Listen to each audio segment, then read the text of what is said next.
which is about the Disastershock global response team that is going to present us a little bit about all the hard work they've put in since the start of the pandemic in order to provide assistance and advice to schools and to individuals and to groups of how to deal with difficult and traumatic situations. As some of you might know, this is a program that has been going on for some time, but in this past year has been translated into 26 languages and is now available right across the globe. So let us welcome the group that will be presenting to us this afternoon. And Brian is going to introduce them. Brian doesn't need much introduction because he's the master of all. And therefore, I'm going to shut up and let you speak. Thank you, Katrina, for that introduction. I'm going to give an overview now on the Disastershock project before we have 15 other presenters giving very short presentations like my own. The organizational and theoretical background of this is school-based family counseling, which of course is the integration of school and family mental health approaches integrated in order to help children succeed in school and in life. The Institute for School-Based Family Counseling is the organizational framework on which we operate. The Institute is the primary sponsor of the Oxford Symposium in School-Based Family Counseling, and this is our website on the right. The symposium is both a yearly conference and an international association of persons interested in school-based family counseling. The symposium sponsors a number of special interest groups in school-based family counseling, and one of these is the Disastershock team. This is the timeline for the last year and a half under which the Disastershock team has operated. It began with a reunion between Sue Shaffer and myself after a 35-year period where we had no contact. I suddenly saw her email, somebody sent it to me, and I thought, aha, we should talk about this Disastershock book we developed, which was developed for parents. So we formed a 101-person global volunteer team that did 26 translations that Katrina mentioned. We then formed a website in which to offer the translations free to anybody on the planet. And then in September, we formed a smaller group. And this group has been working during the last year and has formed a sub-team called the Educators Collaboration Team that will report later today, and a research team that will also be reporting in the second presentation. The research team conducted a survey of ways of coping in 12 different countries. The Educator Collaboration Team developed a school disaster shock book. So here you can see disaster coping books, one for parents, one for schools. That's school-based family counseling. We did a member survey in June that will be reported on by Linka. And then we're planning a school pilot study for the next year. We now move to Sue Shaffer, who will describe the formation of the global volunteer team. Okay, right away, let me first say good morning, good afternoon, good evening to everyone. It's a pleasure to be with all of you. I was hoping, Brian, that I would be able to see my screen. Okay, that's perfect. Okay, there we go. So my job is here to share the beginnings of the very rich experience of what has meant to be part of the Disastershock global team and how we got started. Brian, oops, something just shifted. We have to show the slide. Okay, let me say a bit first, Brian, because my screen disappears and I'd like to be able to see my remarks at the beginning. Can I do that? Speaker view. Speaker view. Okay, hold on. I don't see that option. Standard side, maybe that'll do it. Yikes. Okay, well, this is going to be extemporaneous because my remarks are on my screen and I can't see them. But at any rate, as Brian described, the beginnings of this occurred in March of 2020, when I had recently retired and was at home, and an email dropped into my email box from Brian, whom I hadn't heard from for 35 years.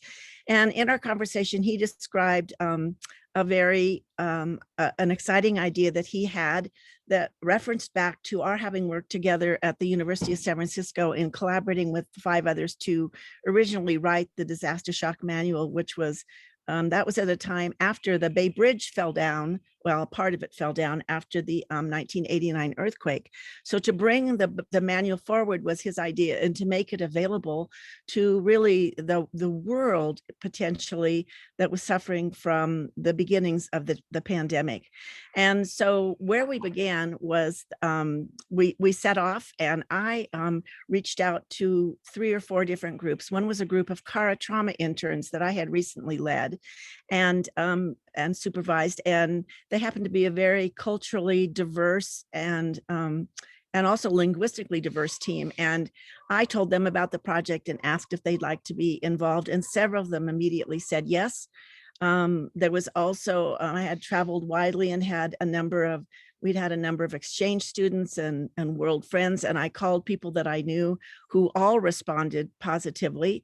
And also then I was a member of Applied Compassion Training at Stanford, which is a global group, but there were 60 participants around the world who were all interested in making a contribution in terms of a compassionate stance in the face of what was going on. And a number of them said, yes, they would be willing to be translators.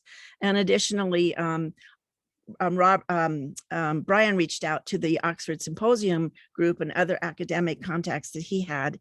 And in doing so, a number of other people joined. And at the end of 5 weeks, we had 80 people who were working on translations. Just a few weeks later, 6 or 7 weeks later, we had a 100-person team. And it was very exciting because the response had been so spontaneous. There was a core group that got us started and helped us with a website and other important team building aspects. And I think you can move to the next slide, Brian.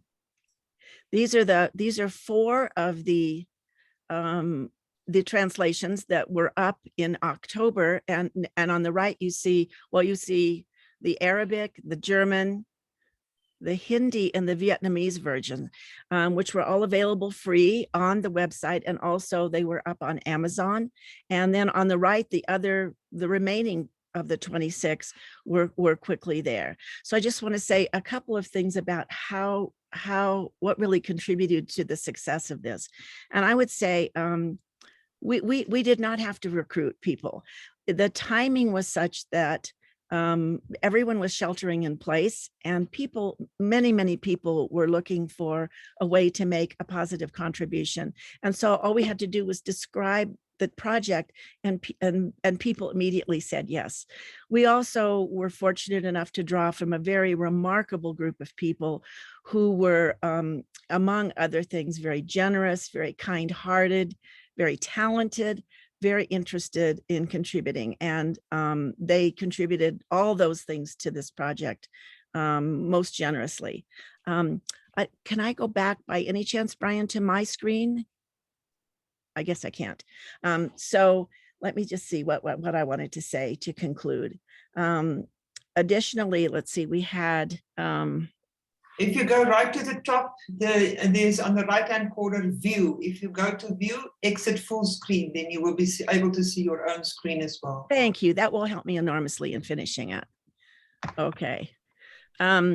We drew from this group of remarkable people. Additionally, a couple of other features was that we really made it clear that we would, that this was a time-limited project. We would respect people's time, and that they could make their contribution and leave when they were ready to go. And we were also very conscious about generating, giving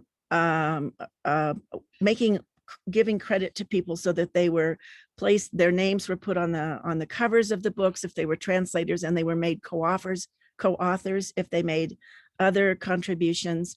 And then finally, in addition, we provided an opportunity weekly. We met Saturdays for an hour in the morning, came together as a global team.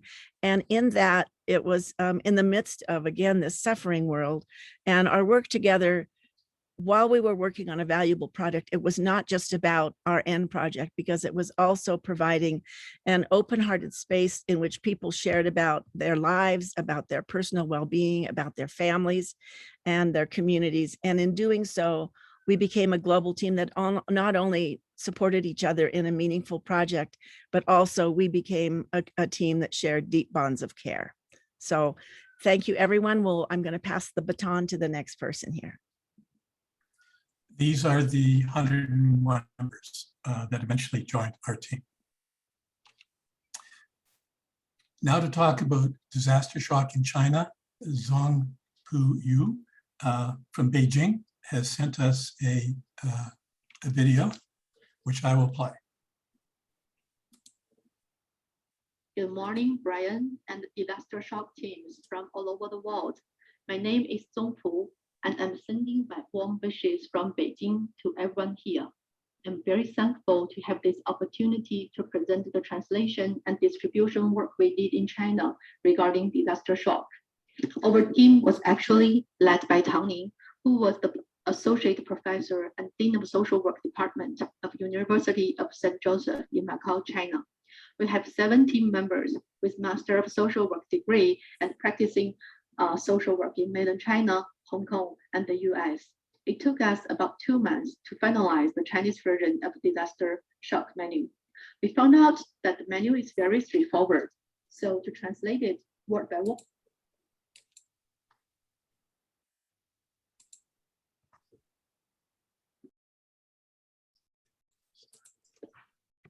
word is not a problem.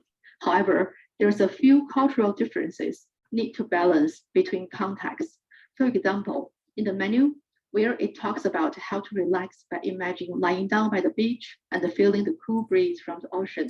However, this does not generally apply to Chinese culture, since most Chinese people's daily life does not involve vacation to beach, so it might be hard for them to imagine things they are not familiar with. Thus, we added a statement in the foreword of the menu to remind social workers when teaching clients these skills, give considerations to their cultural background and make adaptations of what to imagine. Social work is developing fast in China, which increases the awareness and recognition of social work profession among Chinese people. So under this context, Chinese social workers are essential in disaster relief work in terms of providing psychosocial support. After finishing the translation, we put it on online social work platform operated by us. In a short time, it reached more than 1,000 viewers, and it is also adapted into Cantonese by a social service agency in Macau and distributed to the public for free. We have been running this online social work platform for 5 years in China. Most of our followers are frontline social workers who have keen interest in expanding their directives working skills with clients. So we think disaster shock is very suitable for them, especially during COVID-19 period, when you need some quick, direct, and effective techniques to stabilize your clients emotionally first. In order to promote the application of techniques taught in disaster shock and reflection of using or teaching the techniques among social workers, we organized an online reading club for 3 weeks, in which 30 participants read and reflect on what they applied every day. We got very positive feedback from the participants since they got hands-on experience of using the skills taught in disaster shock and have a chance to reflect on what they learned and applied. You may see this is the calendar on the right of the screen. So we did a small scale of work regarding introducing disaster shock to both Mandarin and Cantonese society last year, but we believe it will continue to play a role in disaster relief in Chinese communities. As you might know, last month, a catastrophic flooding hit some part of Henan province in central China. More than 300 people are dead and 50 other missing in the aftermath of the flooding. Local social workers are called for the relief work. So we posted disaster shock and connected to the local social workers in flooding affected area. In 3 or 4 days, the menu has been downloaded nearly 700 times. People recognize disaster shock as a very useful resources, and we will keep molding it and transferring it into Chinese culture. This is pretty much all of my presentation today. And good to see you all here, and good luck to the rest of the session, and looking forward to hear from you.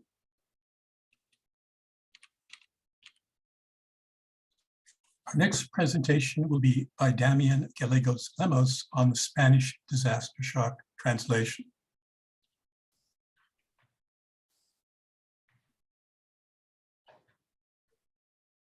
I think maybe Damián is not here. He's in Madrid. Oh, he's not. No, he's not. I don't see him on the screen. Okay, I will present for him. This is the Disaster Shock Spanish team: Selena Korzeniowski, Sandra Bohorquez, Sawyer Rose Norton, Eliana Ponce de Leon Reeves. This team worked together, and this is Damián's slide describing how they joined, and they changed the title to In the Time of Disaster because there's a famous movie that has that title and very popular in Spain. These are some comments by the team members. I enjoyed very much working with the Spanish translation team. I'm inspired by their commitment and energy. I met Brian and heard about the project. I offered my help and I became part of the Spanish translation team. It's been a wonderful experience where I learned and shared with wonderful people. I'm very grateful for letting me be part of this amazing project. It is a generous, large-scale humanitarian project that aims to help families around the world who are going through a disaster such as COVID-19. I'm honored to be part of it. In the final comment by Sawyer, I have seen this grassroots project grow to an incredible size and believe the level of passion shown within the project is an example of a human kindness. These are 14 different areas in which the Spanish disaster shock book was distributed. And I will just let you take a moment and scan them. This was aimed at reaching Spanish-speaking people around the world. And I remember at the time, Damián had relatives in Colombia who were very, very strongly affected by the virus. And on the right, we see a posting for one of the psychology associations in the Balearic Islands. We now move to Lina Cuartas, who will talk about disaster shock, our social media presence. Good morning, good afternoon, good evening. I am in San Antonio, Texas. I became involved in disaster shock thanks to Sue Shaffer.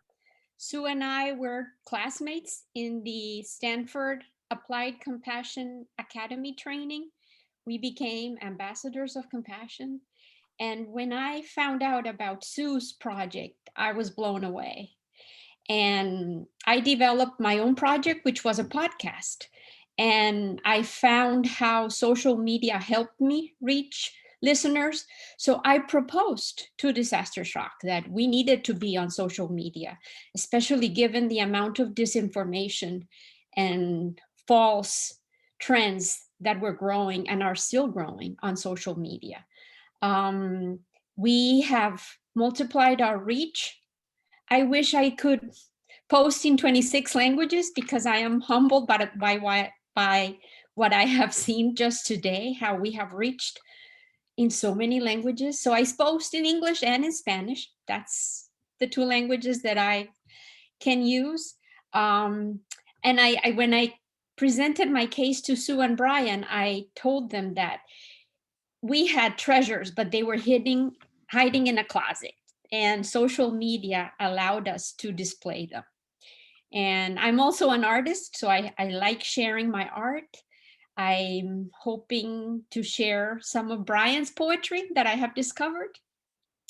Our goal always, I always have to find a true north, and it's to provide tools to manage stress, anxiety, and despair. Our posts are always short, very inspiring and uplifting. Highly visual posts have been the most popular. So that's why I include a lot of photographs and art. Audio clips also do well. And I'm hoping the future of Disastershock includes video that we produce and hopefully more audio. Facebook is just one outlet. So there's a lot of platforms for us to explore. That's a little snapping turtle that I rescued. So Disastershock is inspiring my daily life. I am very grateful and very satisfied with what I have done, but I know there's a long road ahead, and just watching the unfolding disasters, we still have a lot of work to do, but I am so grateful, and I am blown away by the talent and the humanity that this project has inspired. So thank you so very much. Karen Buchanan and Thomas Buchanan will now talk about why schools have an important role helping students and families during disasters. Hello from the state of Oregon in the United States. When children are exposed to the trauma of a disaster, schools, and especially people who work in schools, play an important role in supporting psychological health. As stated by Maston and Narayan, in the aftermath of disaster, functional schools are among the most widely reported protective factors for children. The research that confirms this is well illustrated in the work of Carol Much. Dr. Much, a professor of critical studies and education at the University of Auckland, has spent a number of years researching the role of teachers and schools during disasters. Her research began by studying schools affected by the 2010 Canterbury earthquakes. She also studied post-bushfire schools in Victoria, Australia, and conducted similar research in post-disaster school settings in Japan, Nepal, and Samoa. Much's research says that when a crisis strikes, schools can offer a sense of safety, security, and continuity. Schools that are up and running signal a return to a semblance of normality, and this enables parents to return to work or deal with the after effects of the disaster. A school provides somewhere safe and secure for children and young people to resume their education, even if that is under quite different circumstances. When disaster strikes, teachers seek to find a balance between the normal business of schooling and dealing with students' emotional, social, and psychological needs. Much reminds us that schools will still be picking up the pieces for years after a disaster event.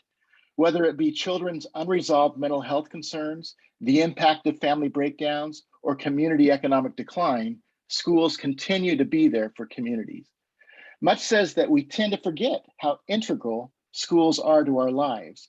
Schools play a pivotal role in supporting communities through disastrous events. While teachers are well positioned to play a key role in the well-being of children during a disaster, there is a body of research that indicates that teachers often feel unprepared to support students after a disaster. One of Dr. Much's key findings reports that teachers felt that they needed a better understanding of what to expect and how to identify and support students with trauma. She's made a very strong recommendation for providing in-service training for teachers. US researchers who studied teachers and children following Hurricanes Katrina and Rita echo her recommendations here, as well as Johnson and Ronan, who studied teachers and schools following the 2011 Christchurch earthquake. Our Educator collaboration group is responding to the need evidenced in this research. The work my colleagues will share is designed to help equip teachers and schools to serve children and families during a disaster. This is truly passionate work for us. Suzanne Giraudo will now talk to us about how students are affected during disasters. Thank you, and I'm honored to be able to participate today. And I was one of the original authors of Disastershock a number of years ago. I think it's important, following our last presentation, for teachers as well as counselors to be able to understand the common stress responses of children of all ages. We often go to there is a behavior issue, but in fact, particularly now, post with our surge in COVID, as well as the issue with other disasters, these are very common responses of stress in kids. The fear of recurrence of the disaster, again, we're now in a surge, the fear of injury, the fear of separation, fear of being alone. I have a number of children that I have seen that will not even be apart from a parent in a different room. We have sleep disturbances with nightmares as well as night terrors, and loss of interest in school. And as it has been virtual, many of the kids that I have worked with cover their screens, their cameras, so they can't be seen. So we also have the loss of interest in peers. We've got regressive behavior. Physical symptoms are very common with headaches and stomach aches, isolation, sadness, anxiety, and depression. The examples I'd like to talk to you today these are actual children, not their real names. Calvin, who is 8 years old, has been experiencing recurrent nightmares of family members who are sick and have a fear of them dying. And in fact, one of the family members has died. He refuses to separate from his parents. He's the little guy who will not leave his parents in another room in the home. He's withdrawn from his peers, and his school participation is minimal. So in fact, he's lost a number of academic skills. Aisha is a sweet 12-year-old who's become very anxious, pulling out her hair and her eyelashes. She's also developed numerous somatic complaints, stomach aches, headaches. She's become very irritable with her siblings and often with her peers. She has now refused to join any outdoor group. She used to be, she was a real soccer star on her team as a goalie, and refuses to even go to the soccer field. Has been able to sit in the car with a parent, but that's as far as she can go. James is a 16-year-old who spends hours a day playing video games. He's become very withdrawn and has expressed suicidal thoughts to his parents and to his grandmother. His grades have dropped and he's not attending school regularly, and it's all virtual at this point. Access to mental health support, which he desperately needs, is very difficult because his primary language of Mandarin, there are very few providers in the area. So these are just a couple of examples, again, of real kids who's displaying their stress symptoms in very different ways. But again, they're all part of the overall symptoms of stress. And I think it's very important for us as kids return to school this month that as teachers, as counselors, as psychologists, that we're all very much aware of the stress, and with now, again, this surge of even increased stress. Thank you. Our next presentation will be a video by Robyne the Brocque. Robyne lives in Australia, where it's I think 2 in the morning now, and so we will play a video from her. Hello, today I'm talking about classroom expectations and how we might manage our classroom during and after a disaster. First of all, it's important to set clear and firm limits on children's behaviour and have expectations around their behaviour. This creates a safe classroom for the student, for the teacher, and for others. Use a buddy system to support the student, especially for those that are having difficulty with their social functioning follow exposure to trauma. Some schools set up a safe or a relaxation space for the children, especially for young children. This lovely corner in the classroom with pillows, cushions, a mat, and maybe some lovely books to read creates some time out space for students that might need it. Provide choices for your students. Often during and after disasters, a lot of choices are taken away from us. So providing these choices allows students to get a sense of control. Anticipate difficult times and plan ahead. So times like anniversaries. Prepare young people for situations that might trigger reactions, and these triggering times might be around school emergency drills, for example. Those noises and sounds may trigger reactions. Focus on strengths and positives. It's very easy in post-disaster environments to be focusing on a lot of negatives that might be happening. And help students to build a support system. This will help them in times to come. Thank you for your time today.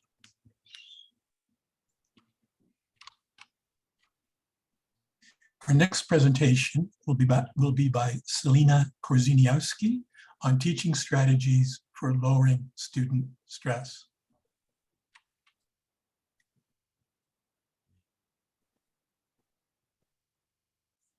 Well, good morning. I'm very, very glad to be here. I'm honored to be part of this group.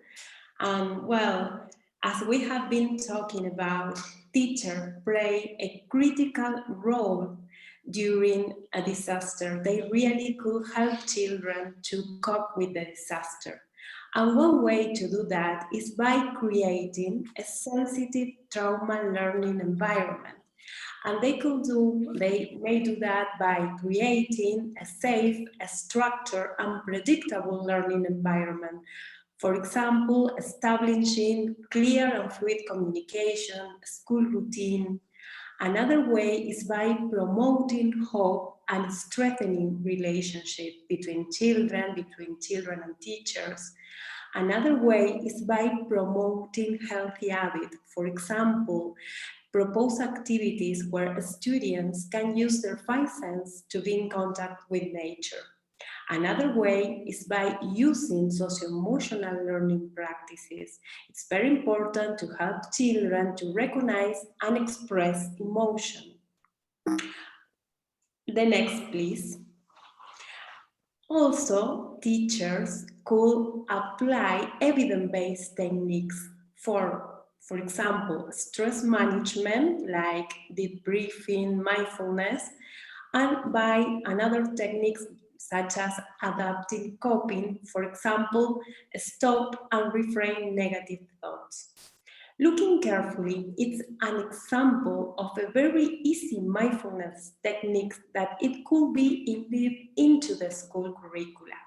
It's very easy to do and really help a student to focus their attention on an object and then try to control the distractions. Teacher could introduce this technique by telling their student that in many occasions we look without paying attention and we stop seeing important things. And then teacher could ask their students to do some exercises. For example, ask a student to fixate their eyes on an object for a minute and then discuss the experience.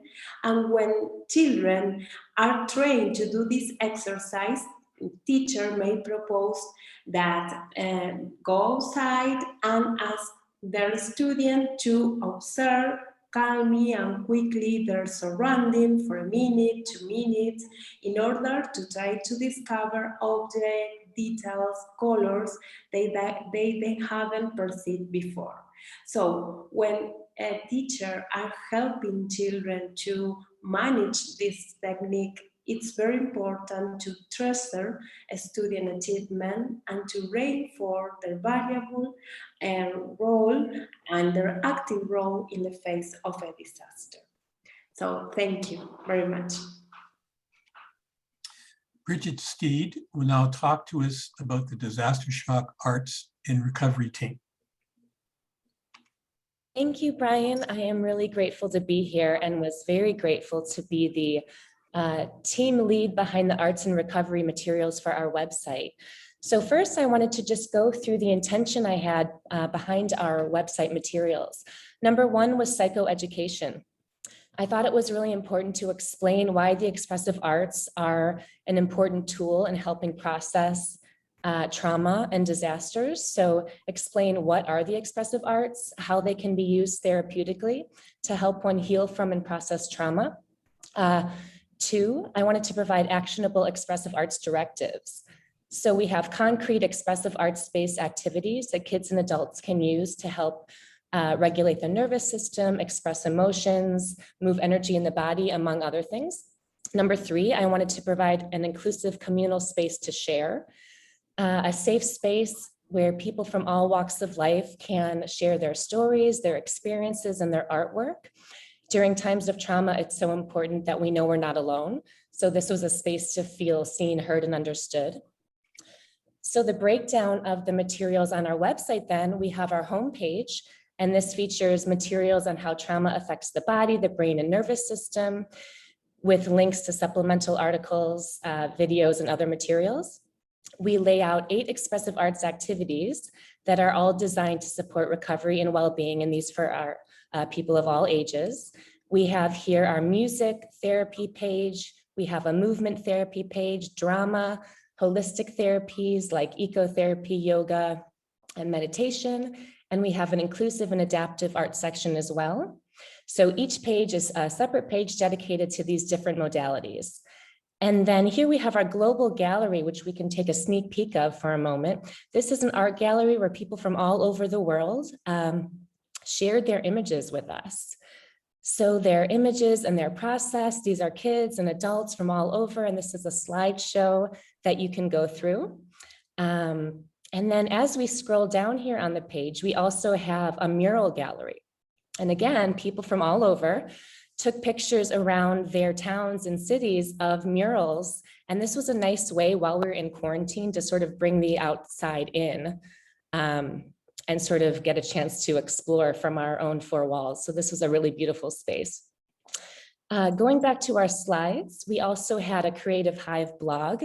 And this was an inclusive space where, again, diverse people from all over wrote in and shared their stories around healing and art. So sort of a form of narrative therapy to talk about their experience.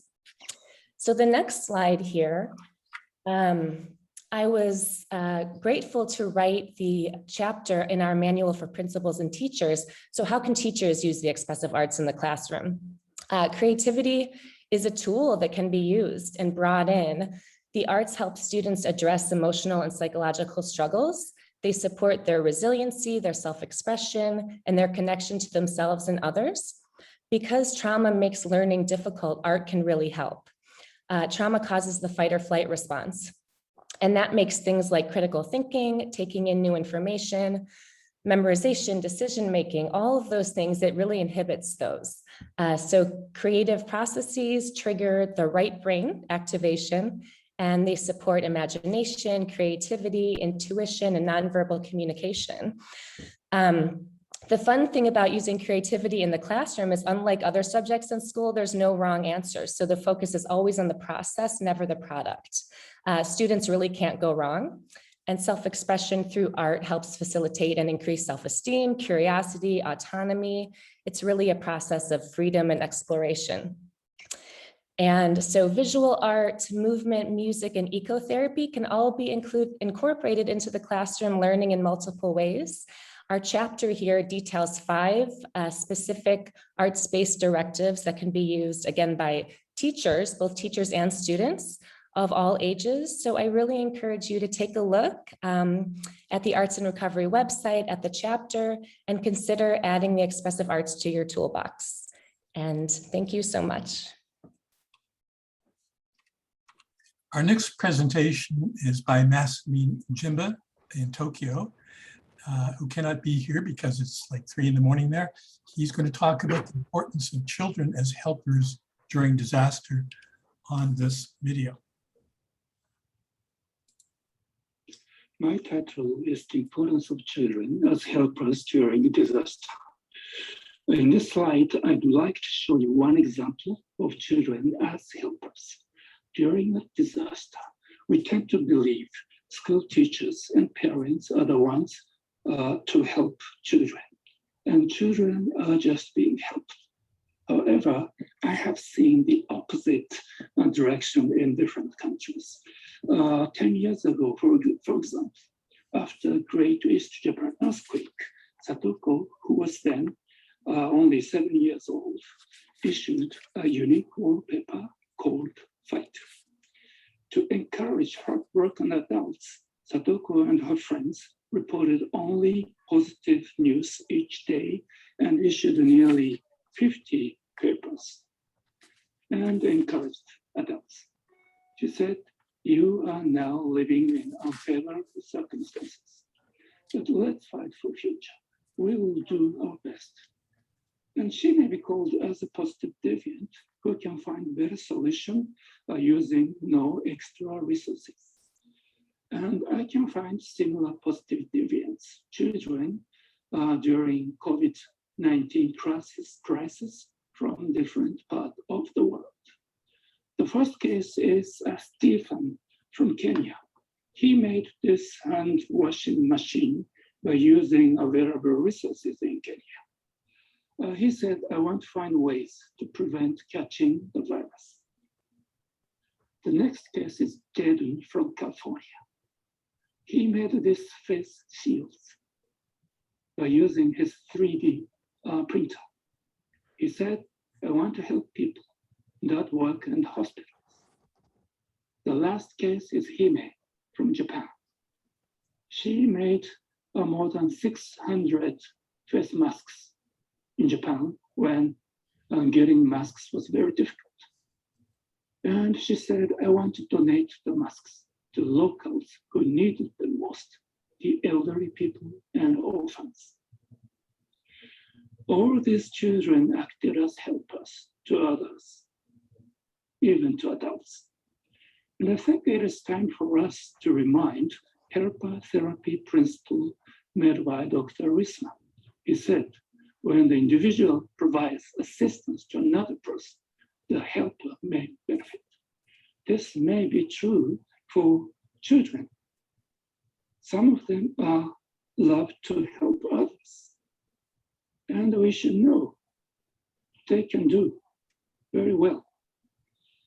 And I'd like to finally emphasize, children can be one of precious resources during and after the disaster. Thank you very much.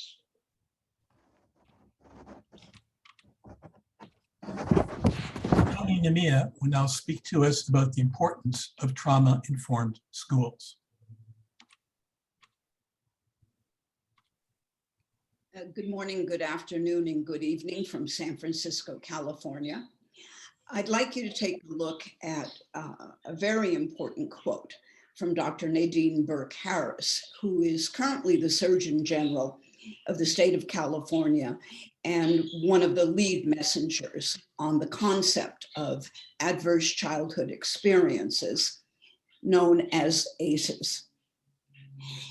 Although the original ACEs study was definitely a United States of AMERO emphasis, ACEs has now caught on internationally, and many other countries are looking quite carefully through research at the consequences of adversity in children's lives.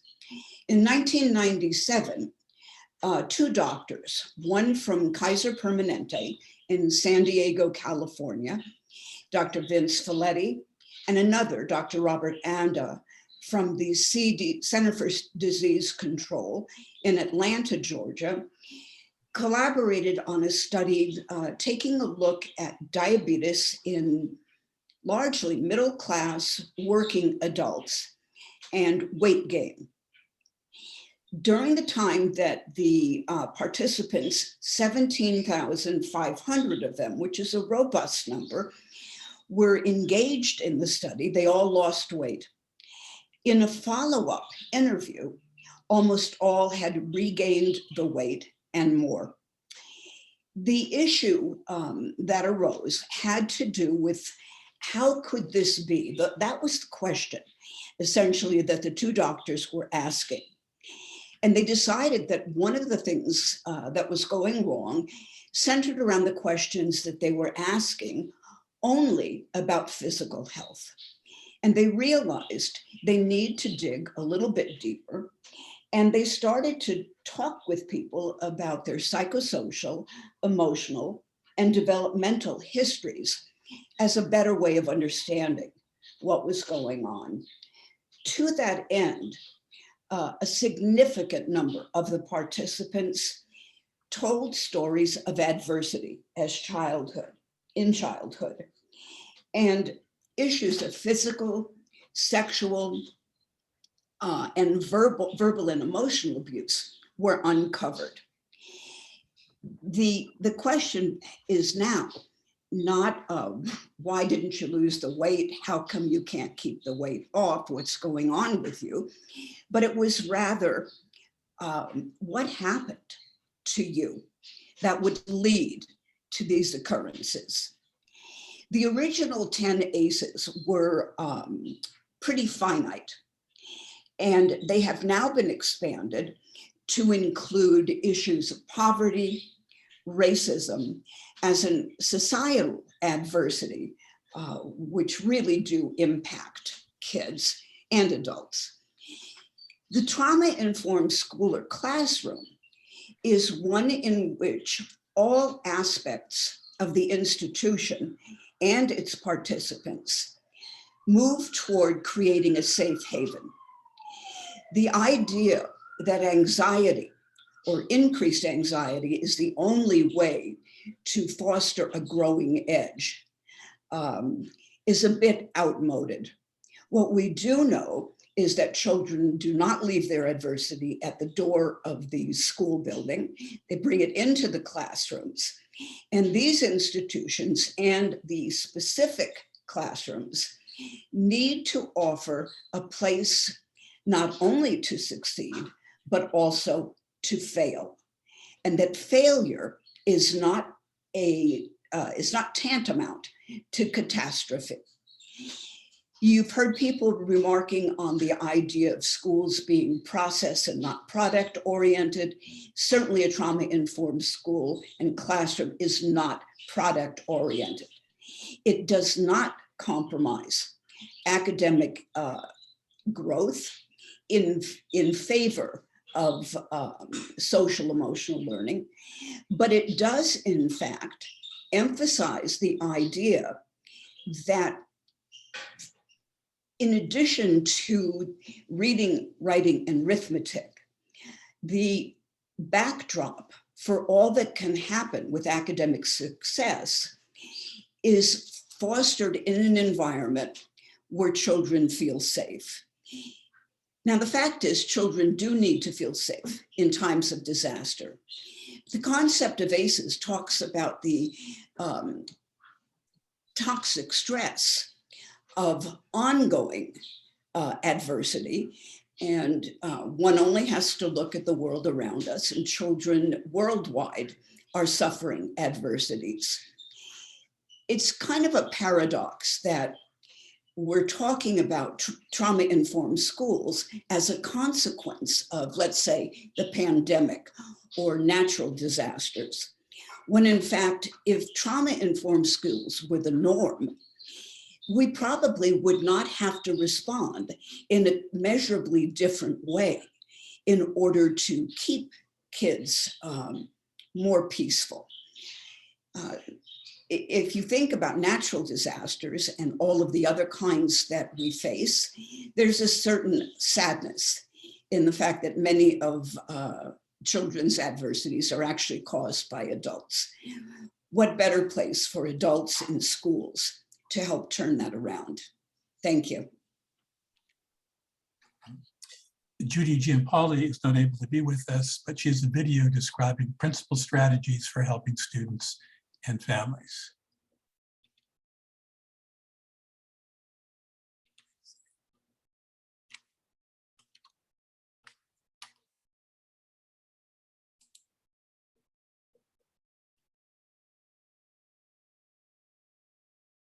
Judy Giampaoli will now talk to us about principal strategies for helping students and families during disaster. Hello. I will briefly talk about the role of the school principal during times of disaster.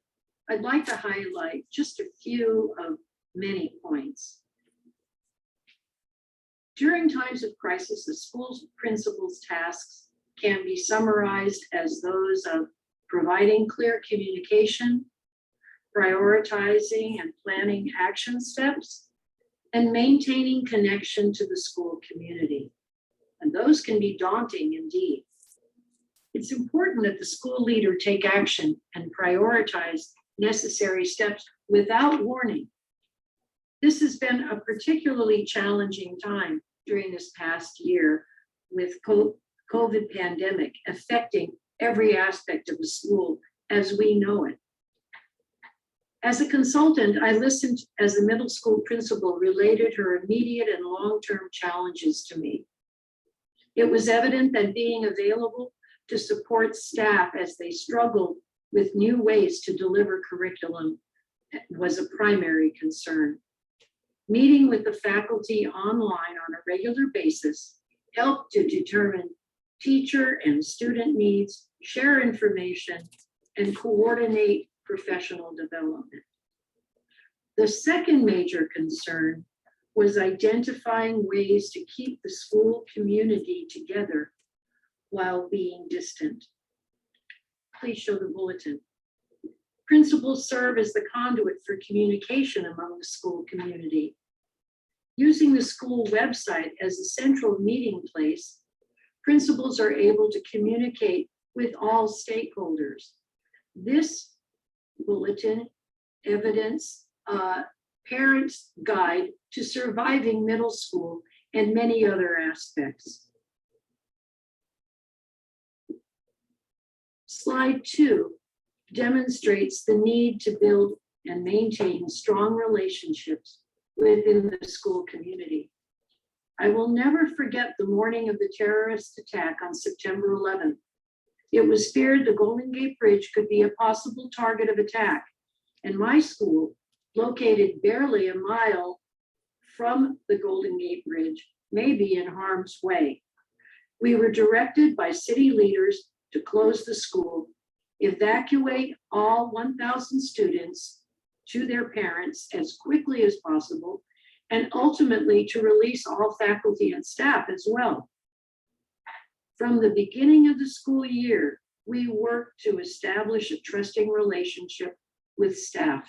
And on that day, they were prepared to follow our directives, even when overloaded telephone lines required our plans to pivot and change midstream. They trusted us. Out of necessity and a limited number of available cell phones, we grouped teachers into teams to accomplish this awesome task. Upon debriefing the incident and the actions we took that day, we found the team approach was most helpful to staff and the sense of support that accompanied each of the teams. Amazingly, within 1.5 hours, all but one student had been released to parents or emergency contacts. Each staff member signed out to assure all staff was accounted for. The administration remained at school until the late afternoon when the last parent arrived to retrieve that one remaining child. These examples demonstrate continual and ongoing communication with the school community is critical. During times of crisis, information is essential to the well-being of the community, as is the sharing of plans to return to some sense of normalcy. Thank you for listening, and I hope you have found these points useful.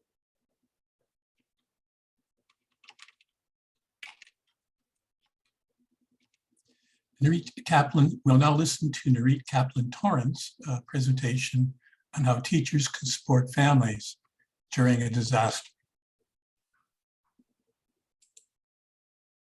How teachers can support families during a disaster.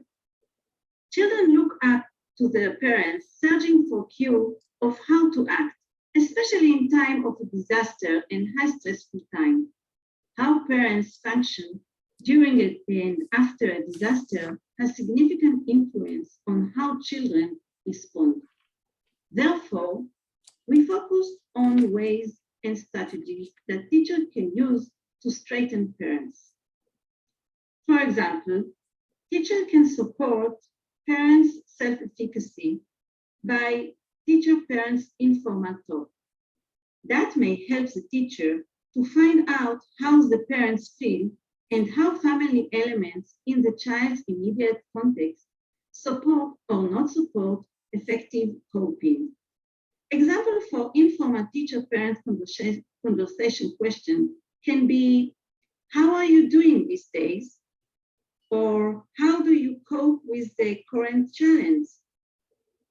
Is anyone help you? Is there anything you would like to ask or consult with me? It is not only the context of the conversation, but especially the teacher's willingness to listen to the parents. A second strategy is the way that teacher can support parents-child interaction. Parents have an important role in scaffolding and being role model for child stress management. Therefore, it is so important to help parents to strengthen their relations with their children. For example, the teacher can recommend parents to write inspiring and positive notes that will be attached to the refrigerator or put under the pillow or in lunchbox. And examples for those sentences can be, I love you, or yes, we can, or you look wonderful with the mask, or thank you for helping preparing dinner. Parents can also refer to family jokes or ask the children to write notes for them. The third way that the teacher can support is by supporting family functioning as a unit. One of the factors that essential to children and family capacity to cope with crisis is establishment of routines. We would like to share with you one of the most popular family routines in Israel, which is meeting for a family meal at least once a week. The teacher can recommend the parents add a meaning to the family meeting. For example, each family member will share an amusing incident or a good things that happened to him or her during the week.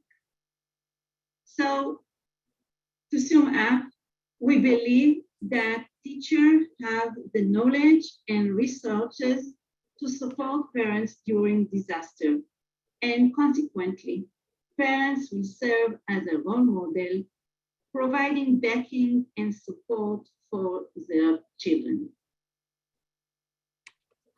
Our final presentation is a proposed research project on effectiveness of our materials delivered by Jackie Scheinfeld.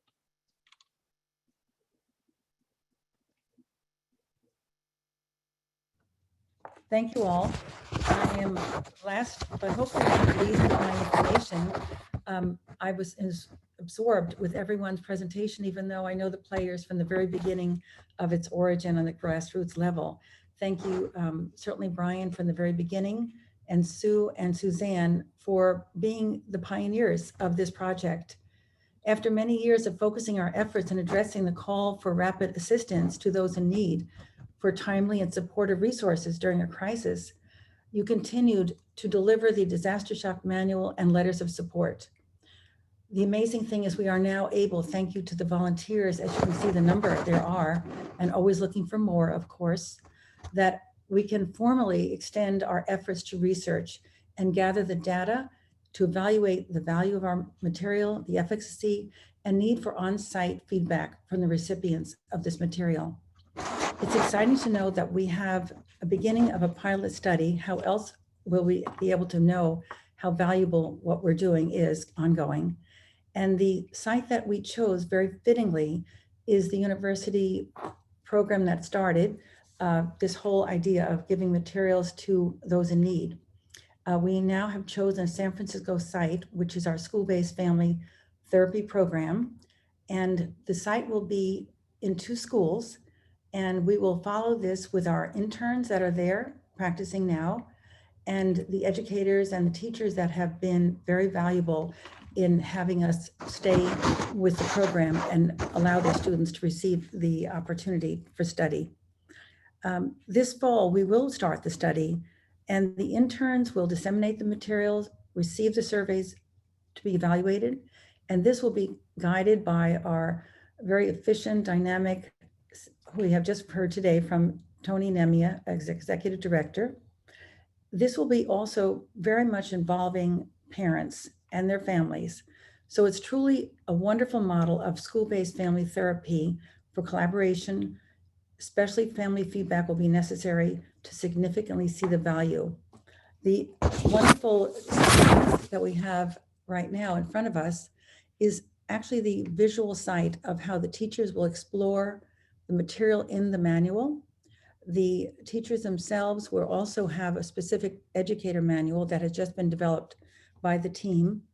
And I just want to point out that this one child, to look at her value in this project, she will go home with this idea of exciting material, share it with her family, and these are real family issues and pictures that we have put into this for a very important reason. It's a multicultural, diverse setting in San Francisco, as has been many, many years, of course. But we had to look at something now added to our research material. And that is something that's called Disastershock tip sheet. We recognize that people in crisis can't read the manual on site as we would hope to have that happen for them immediately.